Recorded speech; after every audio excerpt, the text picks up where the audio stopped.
इतिहास में समय समय में कुछ ऐसे खास ब्रेक थ्रूज होते रहते हैं जो विज्ञान और टेक्नोलॉजी को एक अलग ही लेवल पर ले जाते हैं। और सबसे बड़ी बात ये इंसानियत का सीना गर्व से चौड़ा कर देते हैं और हमें इस ब्रह्मांड को समझने के और भी करीब ले आते हैं। ऐसे मशहूर ऐतिहासिक घटनाएं जैसे 1978 का वॉयेजर 1 और वॉयेजर 2 मिशन, जिसने सक्सेसफुली आउटर स्पेस को एक्सप्लोर किया और हमारे सोलर सिस्टम के जायंट प्लैनेट्स जैसे जुपिटर, सैटर्न और उसके रिंग्स, यूरेनस, नेपच्यून और उनके सैटेलाइट्स की करीबी से तहकीकात की। और उसी वक्त ये तस्वीर भी निकाली गई वॉयेजर 1 द्वारा हमारे सूर्यमंडल को छोड़ने से पहले। ये तस्वीर है हमारे छोटे से घर की और जिसका नाम हमारे चहेते साइंटिस्ट कार्ल सेगन ने द पेल ब्लू डॉट दिया। पृथ्वी की तस्वीर 8 बिलियन किलोमीटर दूर से निकालना एक बड़ा ब्रेक थ्रू था। उसी तरह उससे भी पहले इतिहास में 1968 का अपोलो 8 मिशन, जिसने पहली बार अर्थ के ऑर्बिट को छोड़कर चांद की परिक्रमा की, और एस्ट्रोनॉट विलियम एंडर्स ने मून के ऑर्बिट से हमारे ग्रह पृथ्वी के सबसे पहले इमेजेस लिए और जिसका ऑफिशियल नाम उन्होंने रखा दी अर्थ राइज। ये वो तस्वीर है जिसे देखकर विलियम एंडर्स को यकीन ही नहीं हो रहा था और भाव से भरने के बाद उन्होंने ये कहा कि मैं तो चांद की खोज में निकला था, लेकिन मेरे हाथ तो एक नया और भी अद्भुत ग्रह लग गया। उस समय किसी ने हमारे सुंदर से ग्रह को स्पेस से नहीं देखा था, तो पहली नजर में ही प्यार हो जाना बिल्कुल जायज था। और फ्रेंड्स, बिल्कुल उसी तरह वेडनेसडे 10 अप्रैल 2019 का दिन भी स्पेस के इतिहास में अमर हो चुका है, क्योंकि एक बहुत ही बड़ा ब्रेक थ्रू हमें अनुभव करने को मिला। पहली बार हम इंसानों ने एक सुपर मैसिव ब्लैक होल और उसके शैडो यानी परछाई की एक्चुअल फोटोग्राफ्स निकाली है, और जिस न्यूज का कल all over the world live stream हो रहा था। अब लेकिन ये इतनी स्पेशल खबर क्यों है? इसके बहुत सारे रीजंस है। सबसे पहला तो ब्लैक होल की फोटो निकालने कहना तो ऐसा हो गया कि मानो अंधेरे की फोटो निकालना, वो भी बिना फ्लैशलाइट के, क्योंकि ब्लैक होल्स की ग्रेविटी से रोशनी की एक किरण भी बाहर नहीं निकल सकती। तो इसीलिए ये सुनने में ही कितना बड़ा पैराडॉक्स लगता है। एटलीस्ट ऐसा हमें लगता था इस खबर के मिलने से पहले। बट डोंट वरी, हम जानेंगे कि ये कैसे हो पाया। लेकिन इससे पहले फ्रेंड्स, मैं एज्यूम करता हूँ कि आपको पता है कि एक ब्लैक होल साइंटिफिकली असल में क्या होता है। अगर आप जानते हो कि ब्लैक होल्स क्या है, तो आपको पता होगा कि मशहूर साइंटिस्ट एल्बर्ट आइंस्टाइन की थियरी ऑफ जनरल रिलेटिविटी में उन्होंने एक खुफिया भविष्यवाणी की थी। उन्होंने कहा था कि जिस तरह से मैं ब्रह्मांड को अपने थियरी के जरिए समझ रहा हूँ, स्पेस में ऐसे इलाकों का होना जिसकी ग्रेविटी किसी भी और चीज से ज्यादा हो बिल्कुल संभव है। लेकिन सवाल ये था कि हम इसे प्रूव कैसे करें। तो बिल्कुल इसे ही प्रूव करने के लिए दुनिया के करीब 200 जीनियस रिसर्चर्स सालों से लगे हुए थे। आधुनिक सुपर कंप्यूटर्स, ह्यूज डेटा और दुनिया भर में 8 अलग अलग जगहों पर रखे हुए जायंट टेलीस्कोप्स यूज करे, जिनका नाम है दी इवेंट होराइजन टेलीस्कोप्स। और फिर इन टेलीस्कोप से ये तस्वीर निकली जो हमेशा के लिए अमर हो गई है। ये विशाल ऑरेंज और ब्लैक आग का गोला तीव्र गति से घूमते हुए दिखाई देता है, और ये एक सुपर मैसिव ब्लैक होल है। उसके बगल में गैसेस और डस्ट इतने विशाल और डेंस है कि वो बिलियंस ऑफ डिग्रीज तक हीट होकर ब्राइट ऑरेंज कलर जैसे बर्न हो रहा है। और इस इमेज में आप ये साफ देख सकते हो। हार्वर्ड यूनिवर्सिटी के एस्ट्रोफिजिसिस्ट और इस प्रोजेक्ट के डायरेक्टर शेफर्ड डोलमैन ने तो एक्साइटमेंट में ये तक कह डाला कि हमने वो देखा है जो हम कभी देखने का सोच भी नहीं सकते थे। जिस सुपर मैसिव ब्लैक होल के इमेजेस लिए गए थे वो मेसिआर 87 या M87 के बीच वर्गो कॉन्स्टेलेशन में पाया गया, और कैलकुलेशंस के अनुसार उसकी दूरी हमारे पृथ्वी से 55 मिलियन लाइट ईयर्स है। इस ब्लैक होल का मास साइंटिस्ट के अनुमान से हमारे सूर्य से 6.5 बिलियन टाइम्स ज्यादा है। और फ्रेंड्स, हमने कितनी भी साइंस फिक्शन मूवीज में ब्लैक होल्स एक फिल्मी तरीके से देखे होंगे, लेकिन वो सभी आर्टिस्ट क्रिएशंस होते हैं। असली ब्लैक होल के फोटोग्राफ्स निकालना जैसे हमारे लिए नामुमकिन था। लेकिन ये इमेजेस द्वारा ये साबित हो गया कि ब्लैक होल सिर्फ आइंस्टाइन के थियरी की कल्पना नहीं है, बल्कि एक रियलिटी है। इस पूरे प्रोजेक्ट का कॉस्ट करीब $60 मिलियन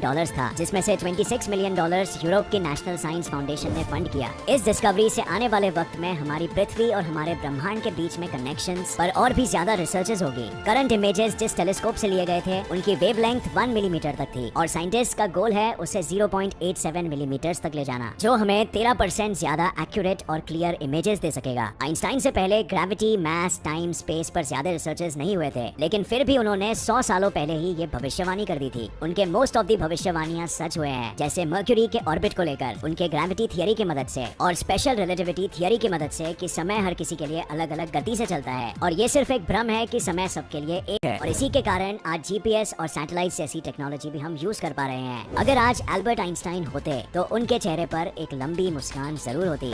सो फ्रेंड्स, अब वक्त आ गया है अपने सभी करीबियों के साथ ये वीडियो को शेयर करने का, क्योंकि इसी तरह हम अपने देश में भी लोगों को विज्ञान की तरफ आकर्षित कर पाएंगे, और ताकि अगली बार ऐसे ही बड़े खोजों में इंडिया का भी योगदान हो। आज के लिए बस इतना ही। उम्मीद है आपको यह वीडियो काफी पसंद आई होगी। और दोस्तों, ऐसी ही इंटरेस्टिंग वीडियोस को लगातार देखने के लिए हमारे चैनल को लाइक, शेयर और सब्सक्राइब करना बिल्कुल ना भूलें।